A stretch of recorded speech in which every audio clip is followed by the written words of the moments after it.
Konnichiwa minasan, welcome back to another video. ഞാൻ നിങ്ങളുടെ സ്വന്തം എക്സ്ട്രാ കോമിക്. നമ്മൾ ഇന്ന് എക്സ്പ്ലെയിൻ ചെയ്യാൻ പോകുന്നത് വൺ പീസിന്റെ ചാപ്റ്റർ ആയിട്ടുള്ള 1146 ഫസ്റ്റ് ഓഫ് ഓൾ ഒരു സോറി പറയട്ടെ ഗൈസ്, ഞാൻ ഒരു വെക്കേഷന് പോയിരിക്കുമായിരുന്നു. അതുകൊണ്ട് തന്നെ ഞാൻ വന്ന് കയറിയപ്പോൾ താമസിച്ചു. ഞാൻ വന്ന് കയറി ഫ്രഷ് ആയത് വീഡിയോ ചെയ്യാൻ ഇരുന്നിട്ടുണ്ട് നിങ്ങൾക്ക് വേണ്ടി. അതുമല്ല, നമുക്ക് കഴിഞ്ഞ ആഴ്ച സ്പോയിലേഴ്സും കറക്റ്റായിട്ട് കിട്ടാഞ്ഞുകൊണ്ടാണ് നമുക്ക് വീഡിയോസ് ഒന്നും കറക്റ്റ് സമയത്ത് ഇടാൻ സാധിക്കാഞ്ഞത്. എന്തായാലും ആ കാര്യം ഞാൻ ഇനി മുതൽ സെറ്റ് ആയിക്കോളാം. നമ്മൾ എന്തായാലും ബാക്ക് ടു ട്രാക്കിലേക്ക് എത്തിയിട്ടുണ്ട്. അതുകൊണ്ട് വീഡിയോ ആദ്യമായിട്ട് കണ്ട് കൂട്ടുകാരാണെങ്കിൽ ഇപ്പൊ തന്നെ പേജ് ഒന്ന് സബ്സ്ക്രൈബ് ചെയ്ത് വെക്കാൻ മറക്കണ്ട കേട്ടോ. അങ്ങനെ ചാപ്റ്റർ തുടങ്ങാൻ നിർത്തി നമ്മുടെ ഉൾട്ടീനെ യാമോച്ചനാണ് കാണിക്കുന്നത്. ഉൾട്ടിയാട്ടെ കെട്ടിപ്പിടിച്ചിരുന്ന കാര്യമാണ്. കാര്യം പുള്ളിക്കാരി പേജ് കൊണ്ട് രക്ഷിച്ചില്ലേ, അത് കാരണം തന്നെ. അങ്ങനെ ചാപ്റ്റർ തുടങ്ങാൻ നിർത്തി നമ്മുടെ ഉസോപ്പും ജിംബയും നാമിയും കൊള്ളോണയും കാണിക്കുന്നുണ്ട്. അവരായിട്ട് ഞെട്ടിത്തരിച്ച് നിൽക്കുവാണ്. കാര്യം നമ്മുടെ ഗുങ്കോനെ കണ്ടിട്ട്, സോ നിങ്ങളാണല്ലേ ആ ഹ്യൂമൻ ഇൻട്രോഡേഴ്സ്, നിങ്ങളാണോ ആ ഗാർഡ്സിനെ ഡിഫീറ്റ് ചെയ്തത്? അത് മാത്രമല്ല, നിങ്ങൾ എന്തിനാണ് ഈ പിള്ളേരെ കിഡ്നാപ്പ് ചെയ്യാൻ നോക്കുന്നത്? ഹ്യൂമൻസോ, ഞങ്ങൾ ദൈവങ്ങളാണ്. ദൈവമോ? നീ എന്നെ എന്നയിലാണോ? അതുമല്ല, നീ വല്ല സെലസ്റ്റിയൽ ഡ്രാഗനാണോ? നീക്ക് എന്തിനാണ് പിള്ളേരെ തട്ടിക്കൊണ്ടു പോകണമെന്ന് മര്യാദ പറയാൻ നോക്ക്. കോളോണം കിടന്ന് കാണുന്നുണ്ട്. അവരെന്റെ പ്രിയപ്പെട്ട ഫ്രണ്ട്സ് ആണ്. അവരെന്തിനാണ് നിങ്ങൾ കൊണ്ടുപോകുന്നത്? എവിടേക്കാണ് കൊണ്ടുപോകുന്നത്? അപ്പൊ ഗുങ്കു പറയുന്നുണ്ട്, നിന്നെ പോലുള്ള പിള്ളേരുണ്ടല്ലോ, വാ മൂടിയിരിക്കുന്നതാണ് നല്ലത്. പിന്നെ കാണിക്കുന്നത് നമ്മുടെ റിപ്ലീനൊക്കെയാണ്. റിപ്ലായിട്ട് അവിടെ നിന്ന് ഓടുന്നുണ്ട്. ഈ ഒരു സമയത്ത് നമ്മുടെ ഫ്രാങ്കി പുള്ളിക്കാരൻ്റെ ബീം യൂസ് ചെയ്ത് ആ ഒരു വലിയൊരു മോൺസ്റ്ററെ ഡിഫീറ്റ് ചെയ്തിട്ടുണ്ട്. ഞങ്ങൾക്ക് എത്രയും പെട്ടെന്ന് ഇവരെ ഹോളി ലാൻഡിലേക്ക് എത്തിക്കണം. അപ്പം നാമ ചോദിക്കുന്നുണ്ട്, ഹോളി ലാൻഡോ? മറി ജ്യൂസിനെ കുറിച്ചാണോ നീയൊക്കെ പറയണത്? അപ്പോൾ ഉസപ്പും പറയും, അയ്യോ അപ്പം നീയൊക്കെ സെലസ്റ്റിയൽ ഡ്രാഗനാണോ? നീയൊക്കെ അവരെ സ്ലേവ് ആക്കാനാണോ കൊണ്ടുപോകുന്നത്? അപ്പം നമ്മുടെ ബ്രോക്ക് പറയുന്നുണ്ട്, എനിക്ക് തോന്നുന്നു ഈ ഒരു സെലസ്റ്റിയൽ ഡ്രാഗൺസ് അല്ല, അതിലും കുറച്ചുകൂടെ ഹയർ ആയിട്ടുള്ള റാങ്ക് ഉള്ളവരാണ്.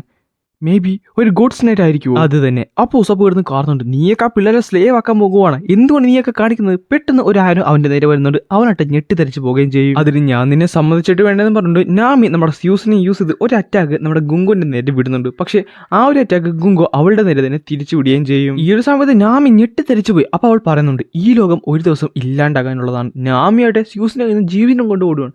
അങ്ങനെ സ്യൂസ് ഒന്ന് അറ്റാക്കും ചെയ്യുന്നുണ്ട്. അങ്ങനെ അവിടെ ഒരു വലിയ ഷോക്ക് വേവിനെ ക്രിയേറ്റ് ചെയ്യും. പക്ഷേ അത് നാമി അല്ലായിരുന്നു, നമ്മുടെ ബ്രോക്ക് ആയിരുന്നു. പെട്ടെന്ന് തന്നെ ഉസോ പുള്ളിക്കാരൻ സ്ലിംഗ് ഷോട്ട് യൂസ് ചെയ്ത് ഒരു വലിയൊരു അറ്റാക്ക് ചെയ്യുന്നുണ്ട്. അവൻ പറയുന്നുണ്ട്, എനിക്ക് എന്തായാലും നിന്നെ പോലെ സെലസ്റ്റിയൽ ഡ്രാഗൺസ് ഒന്നും പേടിയില്ലെന്ന് പറഞ്ഞുകൊണ്ടാണ് ആ ഒരു അറ്റാക്ക് ചെയ്യുന്നത്. എന്നാൽ അത് ചെറുതായിട്ട് ഒരു ഓവർക്കില്ലായിരുന്നു. കാര്യം ഉസോപ്പാണ് സക്സസ്ഫുള്ളി ഒരു ഗോഡ്സ് നൈറ്റിന്റെ മേത്ത് ഇത്രയും വലിയൊരു അറ്റാക്ക് ആദ്യമായിട്ട് ചെയ്യുന്നത്. അതാട്ടെ ഗുങ്കുവിന്റെ പകുതി ശരീരം നശിപ്പിച്ച് കളയുകയും ചെയ്യും. എന്നിട്ട് ഉസോപ്പ് ഇടുന്ന് കാണുന്നുണ്ട്, ഞാൻ അങ്ങനെ മനഃപൂർവ്വം ചെയ്തല്ല, നിന്റെ ശരീരം ബ്ലൂ ചെയ്യണമെന്ന് ഓർത്ത് ചെയ്തതല്ല. പക്ഷെ പെട്ടെന്ന് അവരെല്ലാവരും ഞെട്ടിപ്പോയി. കാര്യം പതുക്കെ ഗുങ്കുവിന്റെ ശരീരം വീണ്ടും റീജനറേറ്റ് ചെയ്യാൻ തുടങ്ങും. ഇതൊരിക്കൽ തുടങ്ങിക്കഴിഞ്ഞാൽ നിനക്കൊന്നും ഒരിക്കലും ഇത് അൺടൺ ചെയ്യാൻ പറ്റില്ലെന്ന് പറഞ്ഞു ഗുങ്കോ ഉസോപ്പിന്റെ നേരെ ഒരു അറ്റാക്ക് ചെയ്യുന്നുണ്ട്. അതായത് ഒരു ആരോ തന്നെ. ഉസോപ്പിന്റെ നേരെ വന്ന ആരോ നമ്മുടെ നാമിയും ബാക്കിയുള്ളവരും കൂടെ പിടിച്ച് വലിച്ച് മാറ്റാൻ നോക്കുന്നുണ്ട്. അതേസമയം ജിംബയും ബ്രോക്കും കൂടെ അവനെ രക്ഷിക്കാനും നോക്കുന്നുണ്ട്. ഈ നടക്കുന്ന സമയത്ത് തന്നെ ജാൻസിന്റെ ഷിപ്പിനും ചുറ്റും കുറെ അധികം മോൺസ്റ്റേഴ്സ് അവരിങ്ങനെ നിർത്താതെ അറ്റാക്ക് ചെയ്തുകൊണ്ടിരിക്കുകയാണ്. അവരായിട്ട് അതിനൊക്കെ ഡിഫെൻഡ് ചെയ്യുന്നു. ഈ ടൈമിൽ നമ്മുടെ ഗുങ്കോ വീണ്ടും ഓരോ കാര്യങ്ങൾ ഇങ്ങനെ പറയുന്നുണ്ട്. ഈ ലോകം ഒരിക്കൽ ഒരു യുദ്ധത്തിന് ഏർപ്പെടും. ഈ ലോകം മുഴുവനായിട്ട് ഒരു യുദ്ധത്തിൽ. അപ്പൊ നാമി കിടന്ന് കാണുന്നുണ്ട്, നീ എന്നെ പറയുന്ന ഒരു വേൾഡ് വൈഡ് വാർ അതൊന്നും ഒരിക്കലും സംഭവിക്കാൻ പോകുന്നില്ല, നീ വെറുതെ എന്നെ ദേഷ്യം പിടിപ്പിക്കില്ലേ എന്നൊക്കെ പറഞ്ഞുകൊണ്ട്. ഞാൻ എൻ്റെ സോൾജർ മാത്രമാണ്, എനിക്ക് തന്നിട്ടുള്ള മിഷൻ ക്യാരി ചെയ്യുന്ന ഒരു സോൾജർ. ഈ ഹോസ്റ്റേജ് എന്ന് പറയുന്ന ഈ 2-3 പിള്ളേരുടെ ജീവന് വേണ്ടി എനിക്ക് ആലോചിക്കേണ്ട കാര്യമൊന്നുമില്ല. എന്തായാലും എല്ലാവരും മരിക്കാനുള്ളതാണ്. അവർ പറയുന്നത് ജയൻസോടുള്ള അലയൻസ് ഈ വേൾഡിന്റെ ഷേപ്പ് തന്നെ മാറ്റിമറിക്കുന്നതാണ്.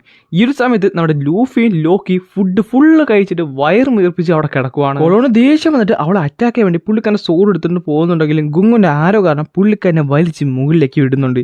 ഈ ഒരു സമയത്ത് ജിംബയും ബ്രോക്കും കൂടെ സൈമൾട്ടേനിയസ്ലി ഒരു അറ്റാക്ക് ചെയ്യാൻ നോക്കുന്നുണ്ടെങ്കിലും ഗുങ്കുവിന്റെ പവേഴ്സ് കാരണം ജിംബയുടെ അറ്റാക്ക് നമ്മുടെ ബ്രോക്കിന്റെ ശരീരത്തും ബ്രോക്കിന്റെ അറ്റാക്ക് നമ്മുടെ ജിമ്മയുടെ ശരീരത്തും കൊള്ളും. അവിടുന്ന് ഒന്ന് നാമിനെ അറ്റാക്ക് ചെയ്യുന്ന സമയത്ത് തന്നെ ഉസോപ്പ് ഇവിടെ അറ്റാക്ക് ചെയ്യുന്നുണ്ട്. പക്ഷെ അതുണ്ടോട് ചെയ്ത് അവൾ നേരെ ഒന്ന് ഉസോപ്പിനെ അറ്റാക്ക് ചെയ്യുന്നുണ്ട്. അങ്ങനെ ഓൾമോസ്റ്റ് അവിടെയുള്ള എല്ലാവരും തന്നെ കപ്പിൽ നിന്ന് താഴ്ത്തി വീഴുന്നു. ഈ ഒരു സമയത്ത് നമ്മുടെ കിലിംഗുമായിട്ട് പുള്ളിക്കാരി കോൺടാക്ട് ചെയ്യുന്നുണ്ട്. അപ്പൊ പുള്ളിക്കാരൻ പറയുകയും ചെയ്യും, എന്റെ ഓൾമോസ്റ്റ് പണിയൊക്കെ കഴിഞ്ഞെന്ന് പറയുന്ന ടൈമിൽ തന്നെ പ്രിൻസിപ്പൽ കീവിനെ പുള്ളിക്കാരനെടുത്ത് നിലത്തേക്ക് അടിക്കുവാണ്. അങ്ങനെ പുള്ളിക്കൊന്നും അനങ്ങാൻ പോലും പറ്റാതെ അവിടെ കിടക്കുവാണ്.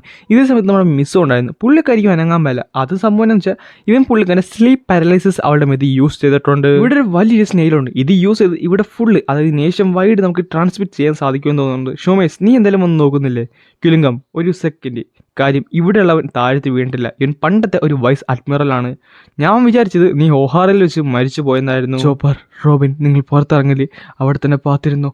അത് കഴിഞ്ഞ് ഒരു ചാൻസ് കിട്ടുമ്പോൾ നിങ്ങൾ എന്തായാലും ആ പിള്ളേരെ രക്ഷിക്കണമെന്ന് പറഞ്ഞുകൊണ്ട് പുള്ളിക്കാരൻ ബോധരഹിതനായി താഴത്തേക്ക് വീഴുവാണ്. ഹാറൽഡേ, നായേ, നീയൊക്കെ ഒരു വാരിയേഴ്സ് അല്ലേ? എന്നിട്ട് ഇവിടെ എന്തുവാണ് സ്കൂള്, ലൈബ്രറി, നീയൊക്കെ ഇത്ര പീസ്ഫുൾ ആയിട്ട് മാറിയ? നീയൊക്കെ എന്താണ് ഇവിടെ കാണിച്ചു വെച്ചെന്ന് പറഞ്ഞുകൊണ്ടാണ് ഈ ഒരു പർട്ടിക്കുലർ ചാപ്റ്ററോട് അവസാനിക്കുന്നത്. എന്തായാലും നെക്സ്റ്റ് വീക്ക് ബ്രേക്ക് ഒന്നുമില്ല. അതിനകത്ത് ഒന്നെങ്കിൽ ചൊവ്വാഴ്ച അല്ലെങ്കിൽ ബുധനാഴ്ച രാവിലെ നമുക്ക് ലീക്സ് കിട്ടുന്നതായിരിക്കും. അത് എത്രയും പെട്ടെന്ന് തന്നെ ഞാൻ വീഡിയോ ആക്കുന്നതായിരിക്കും. പിന്നെ ചൊവ്വാഴ്ച അല്ലെങ്കിൽ ശനിയാഴ്ച രാവിലെ നമ്മുടെ വൺ പീസിന്റെ നെക്സ്റ്റ് ചാപ്റ്ററും എക്സ്പ്ലെയിൻ ചെയ്ത് വീഡിയോ ഇടുന്നതായിരിക്കും.